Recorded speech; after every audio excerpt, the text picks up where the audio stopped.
Hello, bitches. It is Heather Ryan from Bitches Get Stuff Done coming to you from Des Moines, Iowa. And Blythe Potter in Bargersville, Indiana. We have an absolutely cram-packed episode. And I always say that, right? Oh my God, we have a cram-packed episode. But I'm not kidding today. It is cram-packed. There has been so much going on this past week. Lots and lots to cover. Yeah, well, we missed Wednesday. It was my birthday. We had a local county party strategic planning meeting. It's just busy. It's been a busy, May is busy. Between graduations and end of school year, it is chaos. Absolutely. I just literally got back home about 25 minutes ago from my second child's graduation. It was a big deal. It was touch and go there for a while. Wasn't sure if it was going to happen. My mom probably thought the same about me at one point.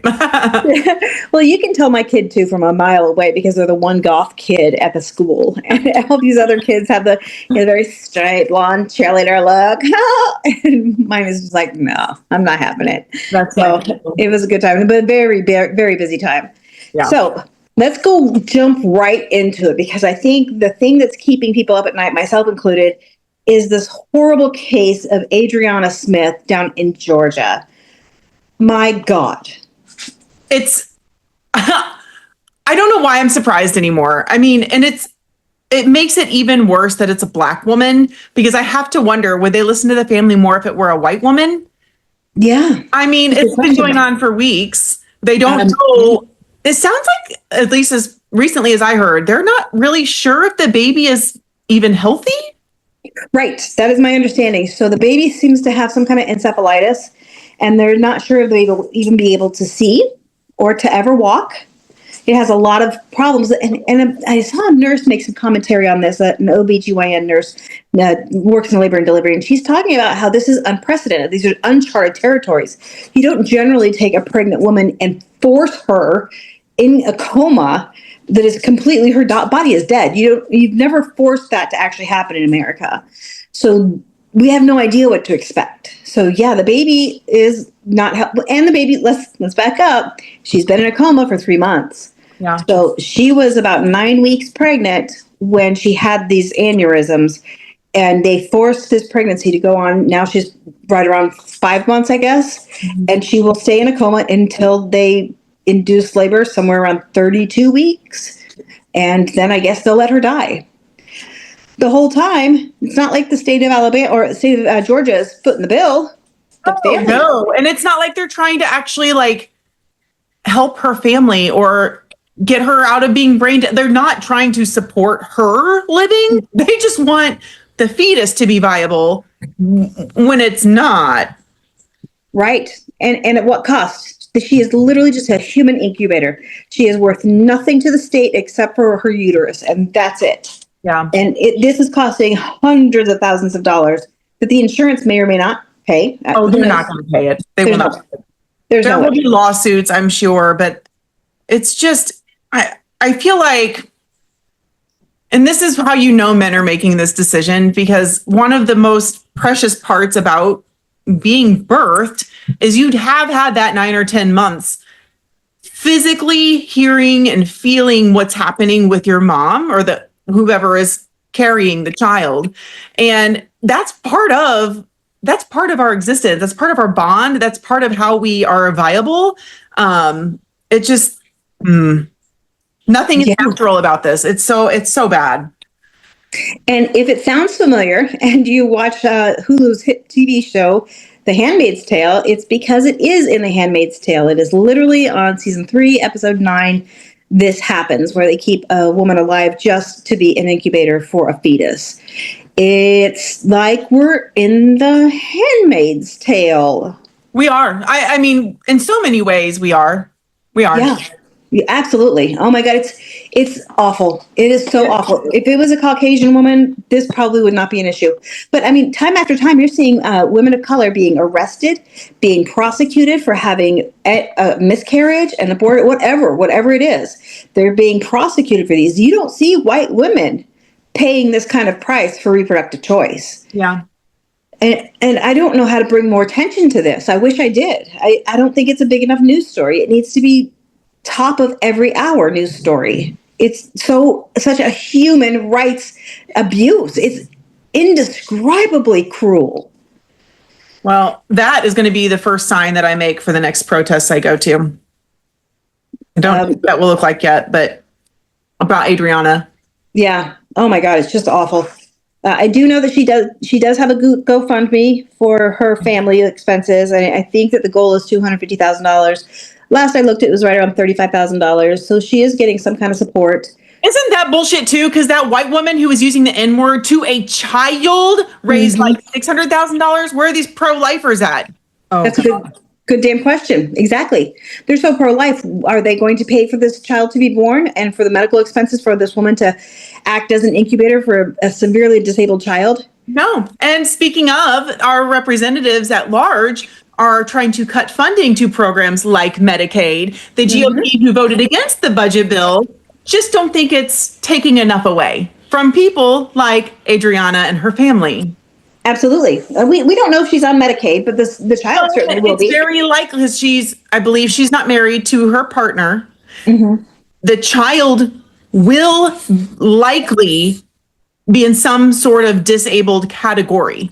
And on Social Security. Disability. Yes. So regardless, they would likely have qualified for Medicaid. And whether that's their financial situation or not, I know she's a nurse, so I'm hoping she was well paid while she was working. She wouldn't be able to work after this. Right. And the whole thing comes back around to she went to the hospital for headaches and they didn't do the proper procedure in giving her a head scan, like a CT scan, I think is what it's called. If they had done that, and that would have been done to any other Caucasian woman ever. Hopefully. Even Caucasian women, and I'm not justifying this. True. Caucasian women in general tend to be believed less than men when they come in with symptoms, especially with headaches, because it's just your cycle or you're just complaining. But white women are then next after men, white men, and then women of color. So yeah, absolutely. And she's a freaking nurse. I know, right? Unbelievable. This whole thing could have been avoided had they just taken her seriously when she came in the first time. Yeah. And they could have treated it, and this wouldn't even be an issue. It just speaks volumes about how little we truly value human life in this country. It speaks to how the medical industry, medical research, insurance, and our elected officials do not value women, healthcare, financial stability, any type of social security blankets, not social security money, but social safety net. Sure. Yeah. Oh, it's so systemic and so entrenched in the patriarchy. So if you are able and want to, you can go find her GoFundMe page. Her name is Adriana Smith, Adriana, and then Smith. And I'm sure her family would be very grateful. It is such a horrible situation. My God, I can't even imagine. But since we're already on medical stuff, let's talk about Joe Biden and his prostate cancer. Oh my God, yes. So horrible. Yes, it's a $275,000 goal, and they're up to just over $41,000. Okay, good. So they're making progress since I saw. Yes, but still. Not as much as the woman who called the little boy the N-word. Right. Nowhere near it. Yeah, those GOP pro-lifers are slacking. Yes, Joe Biden has very aggressive prostate cancer. Yeah, it just broke today while I was at my child's graduation. Yep. Big news. Now, my grandfather had prostate cancer, but he did not die from it.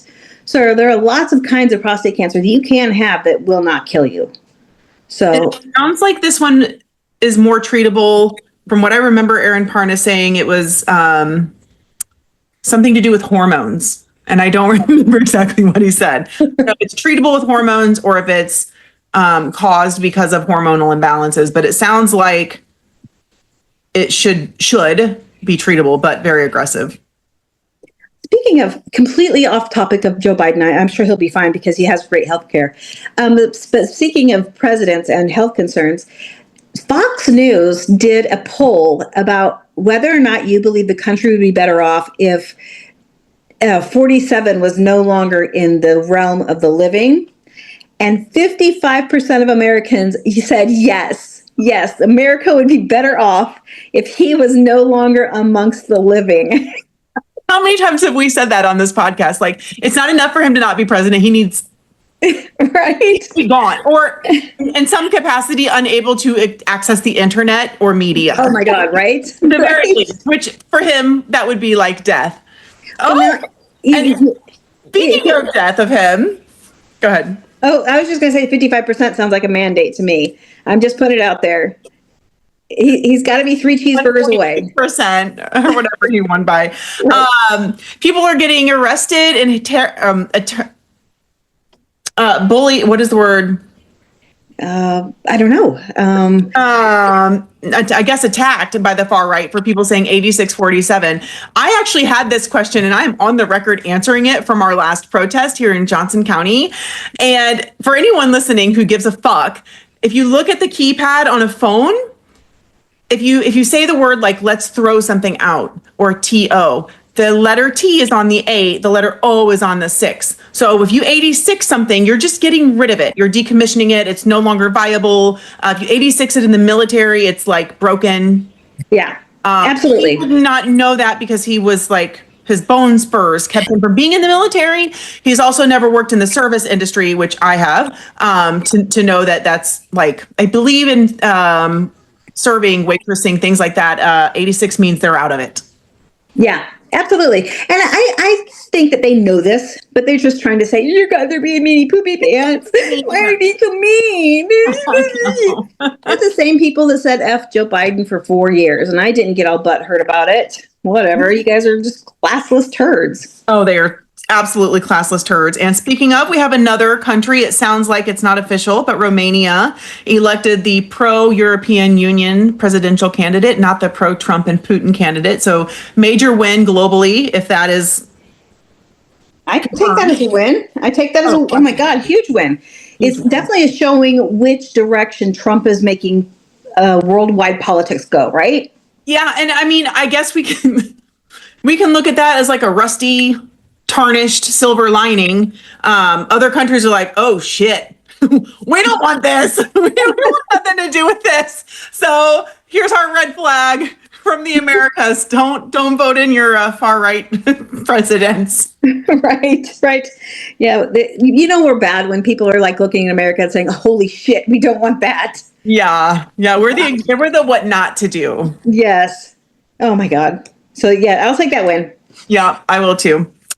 Terrorist attack in Palm Springs outside of a fertility clinic. Was that today or yesterday? That was yesterday. It's Palm Springs, California. I was confused by that at first. I thought it was Palm Springs, Florida. Oh, no. I should have said California. Sorry. No. That's on me. I thought Florida. I'm like, Palm Springs, isn't that where Mar-a-Lago is? Are they putting... It is. Think about that. Yeah. That's not even compute. I've been to Palm Springs, California, so that's just where my brain went. I guess I'm just so more, but I'm like, how close is that to his place? Oh, that's interesting. I know, right? But it ended up not being at all close, about 5,000 miles away. Like, if we were conspiracy theorists, we could spiral with that, like, big time. Well, it seems like from what I've seen, the suspect blew himself up with a bomb, and he's from 29 Palms. Are you familiar with military? Yeah, it's all military. Marine base, right? Yeah, the only thing in 29 Palms is a Marine base. Oh, that's weird. Right. So we don't know that much information about him unless you were in the service and you know that 29 Palms is like the worst duty station. If any of my friends said, hey, I got stationed in 29 Palms, like, dude, what'd you do? What did you do to make someone angry? Because it sucks. There's nothing around. So, yeah, that's the first thing I thought of when I found out that he lived in 29 Palms. I had not heard that part yet. What did I even do this weekend that I am so behind on news? I have no idea. Prison break in New Orleans. There's still, as last we heard, 7 suspects at large who are to be considered armed and dangerous. That from the toilet. The craziest thing. What? I hadn't heard that. God. So I guess they pulled the toilet off the wall and had written a bunch of stuff like this was too easy, like around where the toilet was. And apparently wherever the toilet was, there's like a big hole and you can just walk through it or like, scuttle your way through it. And so that's how they all escaped. Oh my God. That's hole in the wall. Repulsive and hilarious. A little bit Shawshanky, but impressive nonetheless. I hope no one gets hurt. But that's crazy. And they had a big, it was Louisiana where that plantation is burning or burned. Yeah, burned down to the ground. Good riddance. I mean, people are like, come on. Come on. I didn't know anything about that plantation until now, and I am not sad that it's gone. Anytime I hear people like, oh, we visited a plantation, or oh, we're getting married at a plantation, I'm like, you are fucking wrong. Yeah. Yeah. Someone's going to come back and bite you in the ass for that. Yeah. And I think it was right after that crazy Raggedy Ann-ish terrifying looking doll visited there, right? Did you hear about that? What? No. Someone purchased this like supposedly haunted doll. Yeah, the Annabelle doll? Yes, that thing. And apparently it's going on tour. And it visited. Shut the front door. I can't remember if it just visited New Orleans or if it visited that plantation specifically, which would be kind of weird if it was at the plantation, but yeah. I saw a meme like that. Somebody had put, that little girl that has like this smirk on her face and she's in front of a burning house. They had done that with the burning, antebellum thing in the back, and the Raggedy Ann in the front, like had that smirky kid look, and that's what I thought. I was like, that's pretty funny. But now knowing that someone bought the Annabelle doll and put it on tour, that's ridiculous. That's so ridiculous. Only in America. We need a rendition of that song. All the dumb shit. Ugh. Oh my God, it'd be the longest song ever. We're only 5 months into it. I could write that song. I am really good at writing really stupid songs. It would literally, oh my God, that can be your next funny video, but it would be the song that never ends because you just have to keep adding to it. Yeah. And then by the time he leaves office, you can put them all together. Oh my God. The world record, the world's longest song about a president. And keep okay. So let's suss this out real quick. Keep the theme as only in America or only in America under the orange turd? I think it needs to be under the orange turd. Yeah, only under the orange turd. This is all his fault. And there's so many different slang words for him, and so I could use all of those as lyrics. Every section that you do could be a different slang word. A different slang term for the orange turd. There's like, I don't even know, hundreds of them by alphabetical order. I looked them up once because that's how psychotic I am. And people are very clever and very mean, and I love them for that. This is like the best song ever that I'm coming up with right now in my head. I'm great at writing stupid songs. This is a creative outlook. Oh my God, I have a girlfriend. Her name is Gloria. Oh my God, her last name is totally escaping me. She works at IU Bloomington at the Black Cultural Center. She's a PhD.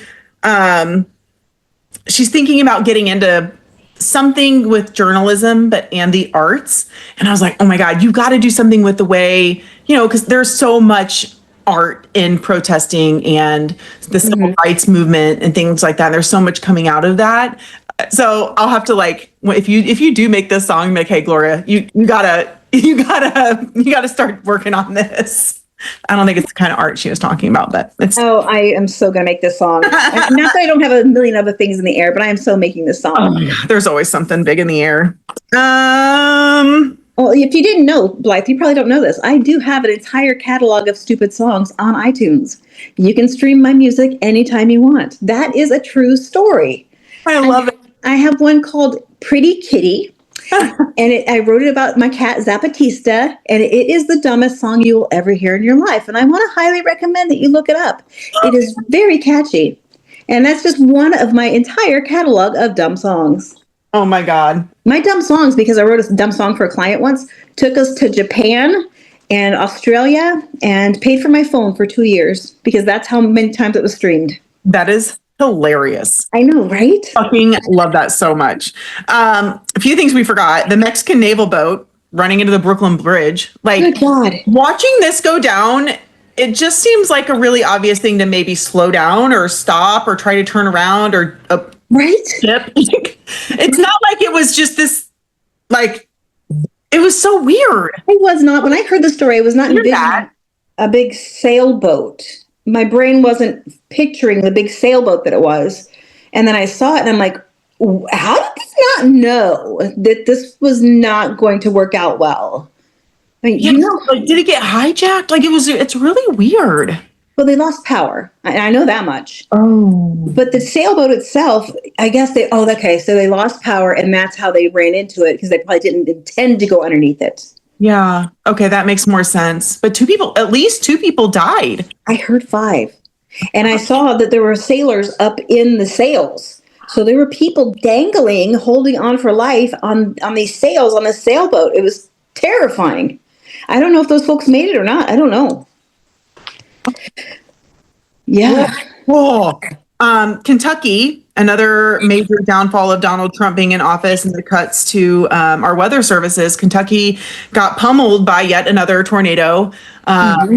Midwest, well, you guys get tornadoes too, right? Oh yeah, we're in Tornado Alley. We're a plain state. We're supposed to get them. Kentucky, that's not common in Kentucky. No, Indiana's pretty prone to tornadoes, and Kentucky can be too, but they didn't have the warnings, and it's just.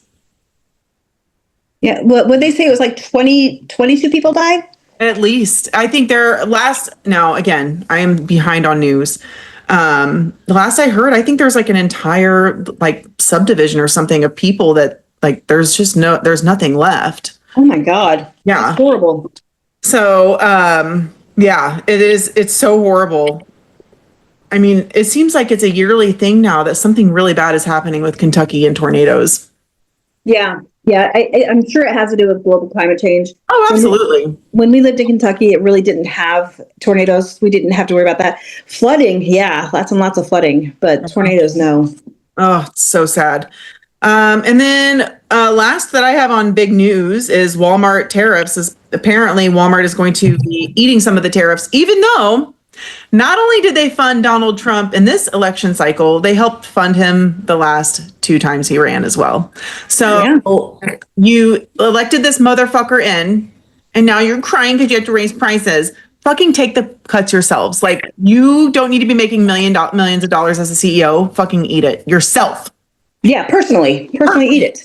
They pay their staff garbage poverty wages so that the American government will subsidize that with food stamps and Medicaid. And who's to blame for that? Is that the workers that are to blame for that, or is that corporation? And government. They are doing this together because you know exactly where they take those food stamps. To Walmart. Yeah, to Walmart. They probably get like a 10% discount. Yeah, absolutely. Yeah, it's all cyclical, and they're all in cahoots to keep people impoverished and desperate on these slave labor wages. It's poverty wages, intentionally putting their staff members in poverty is what I meant. I don't know if impoverishing is a word, but you know what I'm saying. I think it should be. Well, it is now. Fuck it. Yeah. I'm like Donald Trump. I just made up this word, and it's the best word ever. Groceries. And I'm so smart. And there's the word groceries that you can buy those at Walmart. And I just made that up because it was an old term. I'm bringing it back. So You're welcome. You're welcome of the world. Which is just another reason to anyone who's listening, make sure your voter registration is up to date or register to vote. And at least in the next election, I know we don't like talking like actual party politics, but I really think the only viable option is to get Democrats elected and to force the Democratic Party to hold themselves accountable and actually stand for their party values and their party platform. Like, we're not talking about this middle of the aisle bullshit. Like, let's be kumbaya with the other side. Fuck that. Yeah, you can't tell me those two parties are the same, because they're not. They're not. The Democrats have their own problems. I think we both recognize that. And we also know they need to change and evolve. Yeah, I'll take that 100%. They do. Absolutely. Them trying to boot out, what's his young man's name, Hogg? The vice chair of the Democratic Party. He was a survivor of mass gun violence. David Hogg, is that his name? They're trying to get him out?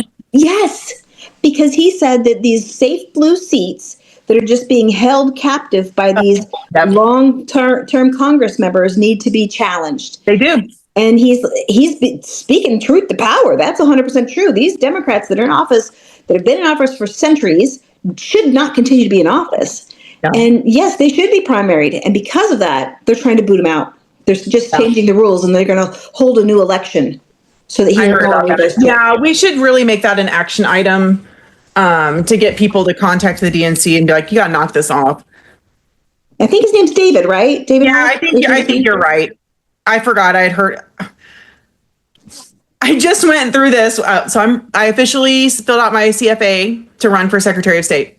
Oh, great! Yeah, Yay. very exciting. But the way it works is I have to be elected by the Democrats at next year's state convention. And a weird process. It is an interesting process, but it's how we get our AG and our LG candidates, as well as treasurer and auditor, which I didn't know those two would be doing that as well. And there's just so many nuances. And I just did this last year at our convention.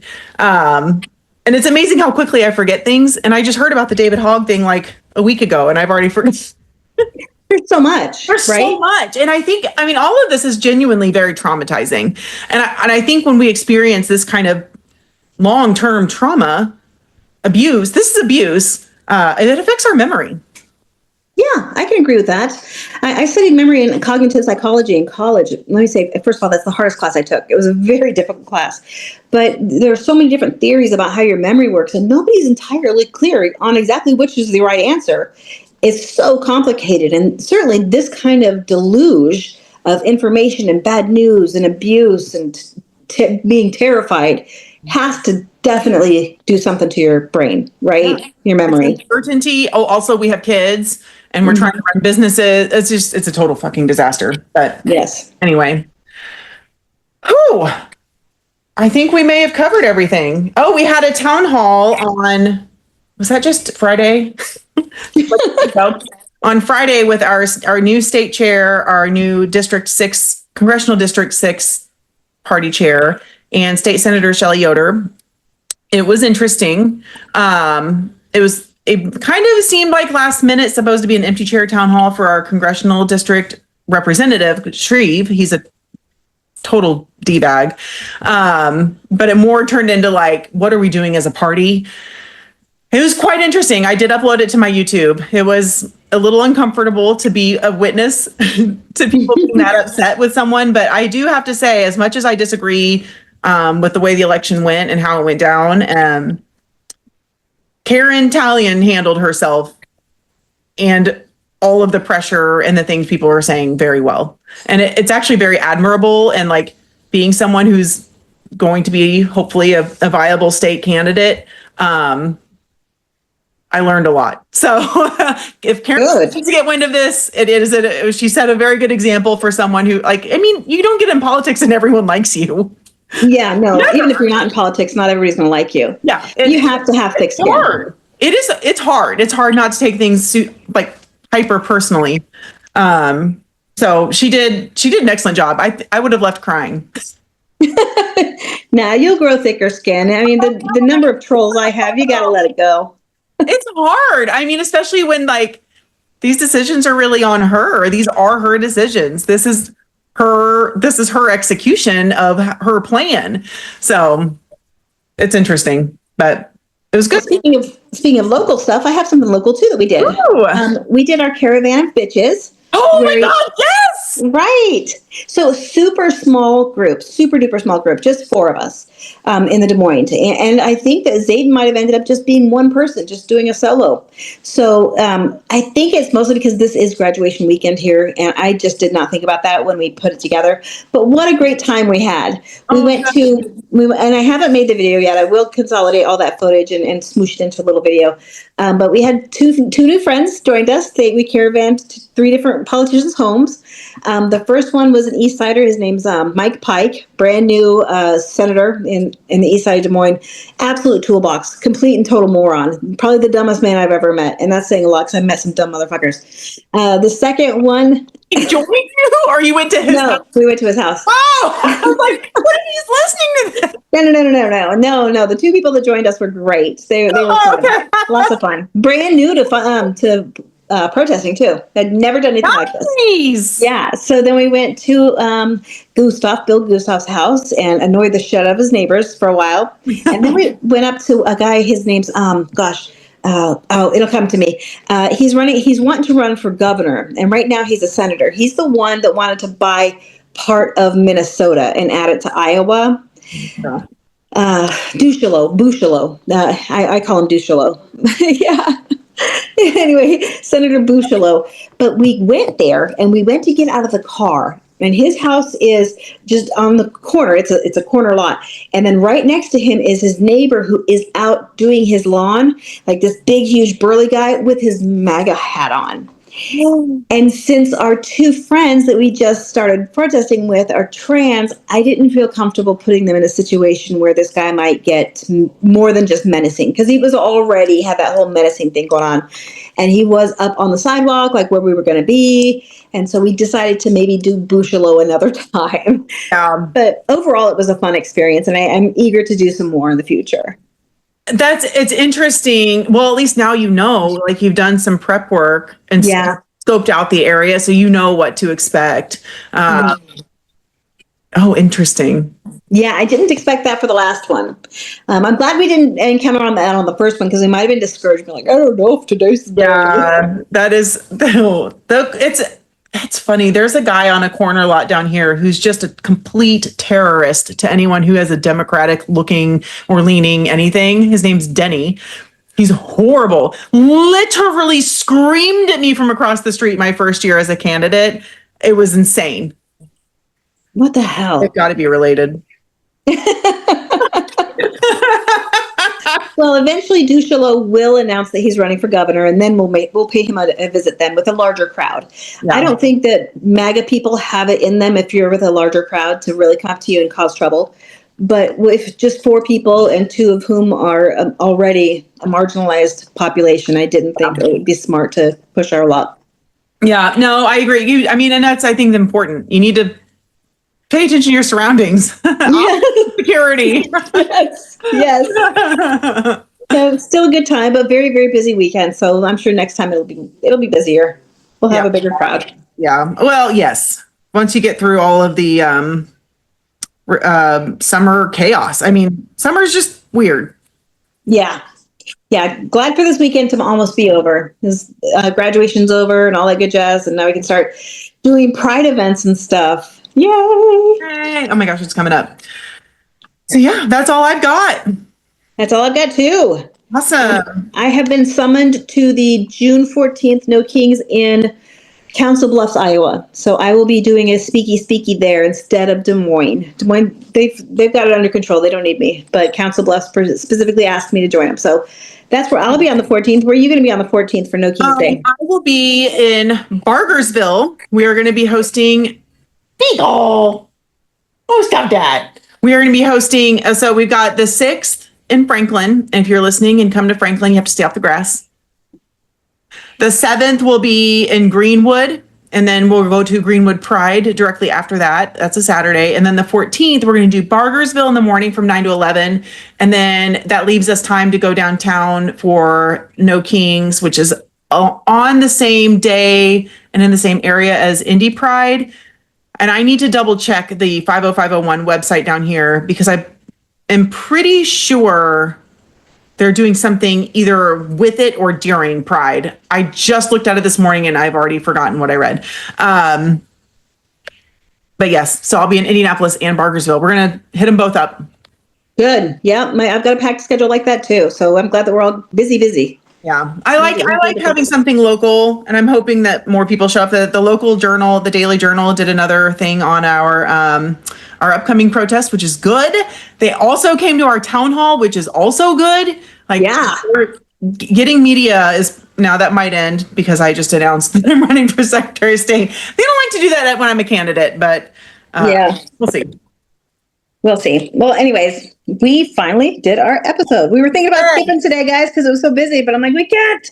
We skipped Wednesday. I know. Now that we've gotten past 20 episodes, we have to do Sunday, man. Very true. Glad we did, though. So much going on. Yes. Oh, I have shirts for sale now, too. Yes. How? Yeah, I think you did. You saw the little slideshow of them. It says HoosierBitchesGetStuffDone.org, and it's got the state tilted off a kilter. So yeah, it's on the website. So if I were to order one, I'd go to HoosierBitchesGetStuffDone.org, and I can order one there. Yep. I make $0 on them. That might change in the future. We'll see. But right now it's just like you pay for what you want, it does, none of it funds anything. I don't have a pack set up for bitches get stuff done or anything out here. So it's just like, screw it. I don't need to make money on this and try to track it. But there's like hoodies and all sorts of other things. They're front and back. They're like under $30. So pretty easy. Oh, that's a hell of a deal. Yeah. I guess they won't be as affected by the tariffs as Walmart products then, huh? Yeah. So one of the women, and I can't remember who, it's a company called Bonfire. It's a print on demand. So you set up a little store and you can put your link on your stuff. And it was like probably the easiest thing I have ever created to do. So, and I did the artwork on Canva. It was crazy easy. So I'm very excited. Good to know. I wrote that down. I might steal your idea. You should. It was amazingly easy. Like almost too good to be true. That's what I like. I like easy stuff. Perfect. So awesome. Yay. I will see you Wednesday. See you Wednesday. Bye, guys. Bye.